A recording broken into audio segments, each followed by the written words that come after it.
মনে পড়ছে জ্যোতিষী গো জ্যোতিষী হাত গুইনা কও দেখি মনে মনে যারে চাই তারে পাবো কি। আমার নাম হচ্ছে উম্মে ফখরুল নাহার। আমি মিস অ্যান্ড মিসেস প্লাস বাংলাদেশের থার্ড রানার আপ এবং হচ্ছে মিসেস ইউনিভার্স অফিসিয়াল বাংলাদেশ। আমি কিছুদিন আগে ফিলিপিন থেকে এসেছি। আমি ওখানে ইন্টারন্যাশনালিভাবে বাংলাদেশকে রিপ্রেজেন্ট করতে গিয়েছিলাম। তো হচ্ছে নিজেকে অনেক টাইমিং দিচ্ছি, বিকজ নিজেকে অনেক ফিট করার ব্যাপার থাকে, নিজেকে অনেক গ্রুমিংয়ের মধ্যে রেখেছি অ্যাকচুয়ালি। তো দেখা যাক এরপরে আমি কি করবো, এখন আমি নট শিওর অ্যাকচুয়ালি। হচ্ছে আমি নিজের ফিটনেসটাকে ঠিক করার চেষ্টা করছি, যে আগে নিজের ফিটনেসটাকে ঠিক করব, দেন হচ্ছে নিজেকে ওভাবে প্রস্তুত করেই আসলে মিডিয়াতে কাজ করা, তার আগে না আর কি। এরকম মিসেস প্লাস বাংলাদেশের জার্নি ছিল আমার 1 ইয়ার্সের মতো, তো সব মিলিয়ে 2 ইয়ার্স এরকম আর কি। কষ্ট তো সব ক্ষেত্রেই কষ্ট করতে হয়, সেক্ষেত্রে এখানেও কষ্ট কম ছিল তাও না, কষ্ট করেই আসলে মানুষের সামনে আগানো যায়। তো আমিও ঠিক সেরকম কষ্টই করেছি, কষ্ট করে সামনে এই পর্যন্ত আর কি এসে। আপাতত বড় পর্দায় ইচ্ছা নেই, ছোট ছোট কাজ দিয়ে যদি মানুষকে মুখ পরিচিত করতে পারি এটাই অনেক বেশি। অবভিয়াসলি সাকিব খানের জন্য আমি পাগল। হ্যাঁ, আমার সাথে আমাদের প্রোগ্রামেই উনি এসেছিল ফাইনালে। তো ফাইনালে আমরা একসাথে বসে ছবিও তুলেছি। তো বলতে গেলে সাকিব খান অনেক হাম্বল একজন মানুষ, আমি বলবো যেটা। আর ওনাকে আমার সবসময় ছোটবেলা থেকে ওনাকে ভালো লাগে। ইভেন ওনার সামনে আমি একদম তখনই বলে দিয়েছিলাম যে ভাইয়া আমি আপনার ছোটবেলা থেকেই অনেক বড় ফ্যান এবং আপনাকে অনেক ভালো লাগে। বলতে স্বাভাবিক, একটা নায়ককে দেখলে যে কারো ভালো লাগবে। তো সাকিব খান বলে কথা, সেখানে কিন্তু ভালো না লেগে উপায় নেই। কোনো ওই মাত্রার অভিনেত্রী হয়ে যায়নি যে আমার সাকিব খানের সাথে মুভি করতে হবে বা এরকম কিছু।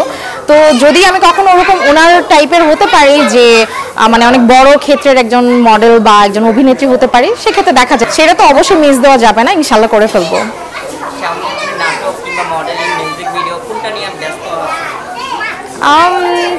আসলে ছোট ছোট কাজ দিয়ে মানুষ পরিচিতিটা লাভ করে বেশি। তো দেখা যাক, যেটা ভালো হবে, ভালো কাজের সুবাদেই আমি ওভাবে আগাবো।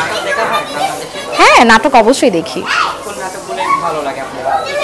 আমার অপূর্ব আর নিশো ভাইয়ের নাটক অলওয়েজ ভালো লাগে আর কি। ওনার পার্সোনালিটি, ওনাকে যতটুকু টিভির পর্দায় দেখেছি, সামনাসামনি কখনো দেখিনি, বাট ওই ততটুকুই ওনার নাটকগুলো দেখি ওনাকে আমার ওরকম ভালোই লাগে। সুরঙ্গ, হ্যাঁ, সিনেমা হলে গিয়ে দেখেছি। অনেক দুর্দান্ত একটা মুভি। আসলে যারা দেখেছে তারাই বলতে পারবে, যে সিনেমা হলে গিয়ে দেখার পরে আর কি বুঝতে পারলাম যে নিশো ভাইয়া যে বড় পর্দাতেও অনেক সুন্দর কাজ করতে পারে।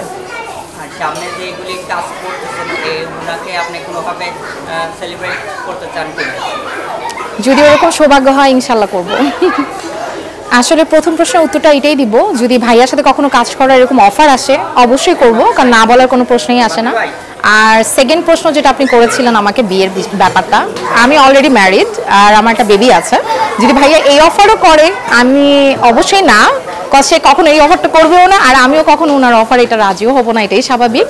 আর হচ্ছে আসলে এটা যার যার পার্সোনাল ব্যাপার, সাকিব খান হোক বা অন্য কোনো আর্টিস্ট হোক, তারা 2টা 3টা বা 4টা বিয়ে করুক না কেন, এটা তাদের একান্ত একটা ব্যক্তিগত ব্যাপার। এটা নিয়ে আমি আসলে কথাই বলতে চাচ্ছিলাম।